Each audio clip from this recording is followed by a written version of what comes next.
projeto 7.703 de 2006, que foi aprovado na Câmara Federal, define as atividades que são privativas do médico e as que podem ser realizadas por outros profissionais da área de saúde. O chamado ato médico prevê que apenas os médicos possam fazer diagnósticos e a prescrição de tratamentos.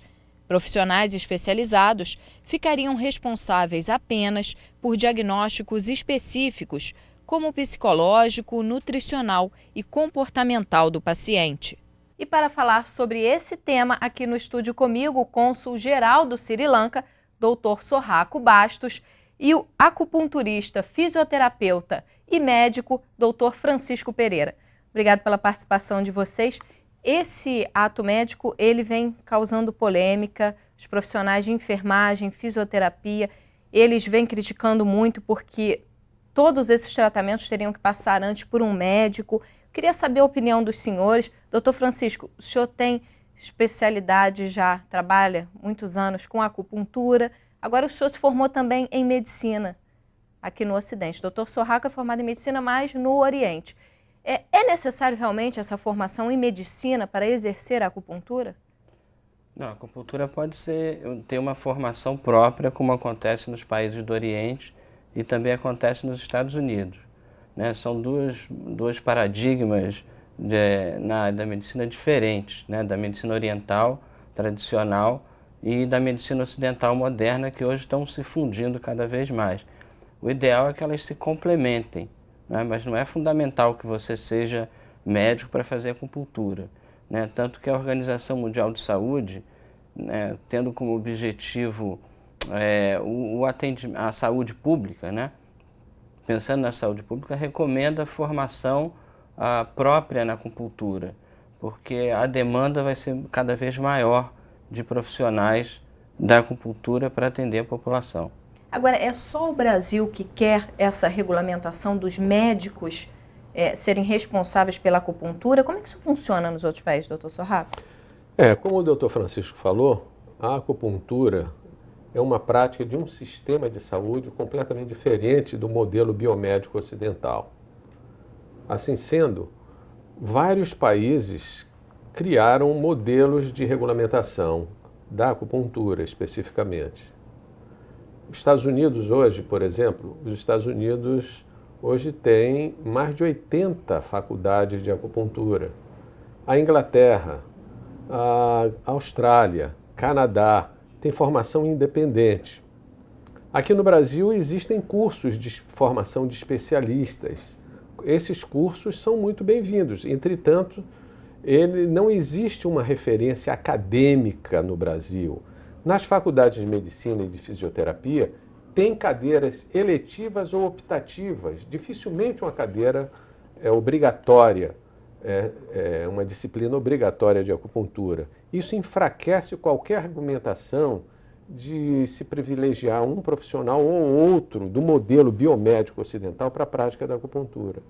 Ela deve ter uma formação específica e não um plus, algo complementar às profissões já regulamentadas no Brasil.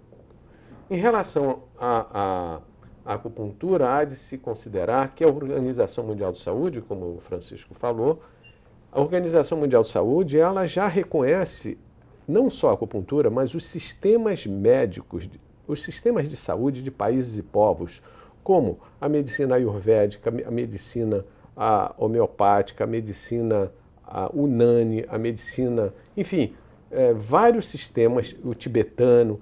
Esses sistemas foram reconhecidos pela OMS a partir de 1962. E de lá para cá, a OMS só vem apoiando essas práticas e que elas sejam integradas aos sistemas convencionais de saúde. Mas o que está a ocorrer, não só no Brasil, mas em alguns poucos países, é que não está havendo uma integração, está havendo uma particularização, ou seja, separar uma coisa da outra. A acupuntura ela deve estar sendo empregada no sistema multiprofissional ou multidisciplinar de saúde, e não por um profissional apenas ou dois profissionais. Agora, doutor Francisco, o senhor cursou medicina aqui no Brasil e durante todos os anos que o senhor estudou medicina, o senhor teve alguma noção de acupuntura ou medicinas chamadas de alternativas na faculdade ou não? Não, na faculdade não tinha nada, nem se tocava em acupuntura, né? Eu aprendi acupuntura primeiro, shiatsu, acupuntura, era de outra área. O senhor fez esse caminho inverso. E para me profissionalizar, eu senti que eu precisava, não dava para eu estudar fora, porque só tinha formação fora. Na década de 70 não tinha formação no Brasil, não tinha nenhum curso. E como eu não tinha essa possibilidade, eu fui estudar fisioterapia primeiro, porque a acupuntura é um recurso físico, e depois, como eu achei que precisava ter mais conhecimento de clínica médica, que eu poderia atuar melhor, eu fui fazer medicina. Mas meu objetivo, até como paciente, né? Porque eu fui paciente da medicina ocidental alopática e me decepcionei muito, né? E não conseguia cura para coisas banais, tipo prisão de ventre, acne, que eu tive quando jovem. E foi através de recursos naturais, né? Que isso realmente eu obtive uma cura, né? Então me interessou muito essa área alternativa. Mas eu comecei até por um outro caminho e fui aos poucos me profissionalizando. Mas meu objetivo foi sempre atuar nessa área da acupuntura, dos recursos alternativos, porque eles preservam a saúde, né? O objetivo é preservar a saúde e não tentar eliminar a doença. Agora, o senhor falou que na época que o senhor pretendia se tornar acupunturista, não existiam cursos aqui no país, o senhor não podia sair do país. Esses cursos fora do país, eles aprofundam o conhecimento em acupuntura? O senhor acha que um curso sério de acupuntura, ele pode suprir todos esses conhecimentos que o senhor buscava? Por exemplo, nos Estados Unidos, esses cursos, a faculdade, a formação de nível superior em acupuntura, já existe há 30 anos, talvez, né? Ou mais. E você, para fazer o curso, você faz 2 anos de disciplinas básicas da saúde. Anatomia, fisiologia, bioquímica, biofísica. Depois é que você vai entrar no curso para fazer a acupuntura, vai ser a sua forma, você vai ser acupunturista. Você não pode receitar remédio, por exemplo. Você não vai fazer diagnóstico de doenças, mas você vai fazer uma avaliação de síndromes disfuncionais e vai tratar de acordo. É interessante sempre as duas medicinas se apoiarem, o acupunturista ter o apoio do médico e ter os exames, a orientação, mas ele tem que ter uma autonomia de ação, né? Então, e aqui no Brasil, nessa época, a gente está na década de 70, não tinha nada, era folclore. Você ia no japonês para fazer acupuntura, não importa se o japonês tinha formação ou não. Enquanto que no Oriente você tem formação, em todos os países do Oriente você tem formação de nível superior, né?